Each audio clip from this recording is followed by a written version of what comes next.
정부가 사교육 열풍을 잡겠다며 2006년부터 시작한 방과 후 학교. 하지만 당시 학교 한 곳당 추가로 늘어난 업무량은 한 달에 122시간에 달했던 것으로 조사됐습니다. 당시에도 교원의 업무 부담을 줄이겠다는 약속이 있었지만 지켜지지 못한 겁니다. 교원단체들은 늘봄학교도 비슷한 수순을 밟을까 우려하고 있습니다. 실제로 지난해 시범 운영 중 강사를 구하지 못해 교사가 프로그램을 대신 맡은 사례도 있었습니다.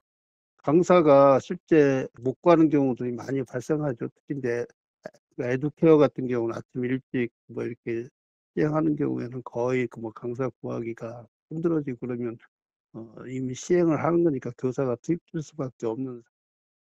특히 교원단체들이 공통적으로 우려하는 건 교감이 돌봄 지원 실장을 맡으면서 결국 교원들까지 업무를 떠안게 됐다는 겁니다.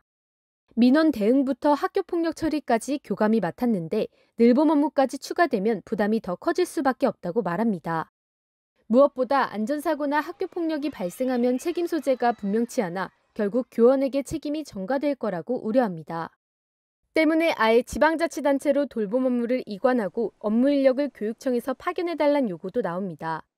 큰 학교가 아닌 학교에 대해서 이제 담당하게 하는 그런 방안이 나와서 조금 이제 현장에서 특히나 이제 현장의 교감 선생님들이 혼란스러워하고 계시는 것 같습니다. 행정 업무를 맡게 될 공무원 역시 이번만큼은 제대로 된 인력 확충 대책을 마련해달라고 요구하고 있습니다. 방과 후 학교 때 신규 인력을 충원해주겠다고 약속했지만 공연불에 그쳤단 이유에서입니다. 대부분 또 비정규 인력을 충원할 것이고 정규 인력 충원은 생색내기에 그칠 것이고 그러면 온전히 또 학교에 근무하는 사람들에게 업무가 그대로 전가될 것이다. 늘봄학교의 실무 업무를 담당한 학교 비정규직도 반발하고 있습니다. 단기계약직 퇴직 교원 등 전문성이 부족한 불안정 인력만 대거 양산하고 돌봄 전담사나 방과 후 강사 같은 학교 비정규직의 처우 개선 속도는 더디단 겁니다. 교육부는 교원이 수업에만 전념하도록 인력과 예산을 충분히 지원하고 모든 학교에 실무 인력을 1명 이상 배치해 공무원의 업무를 지금보다 늘리지 않겠다고 밝혔습니다. EBS 뉴스 진태입니다.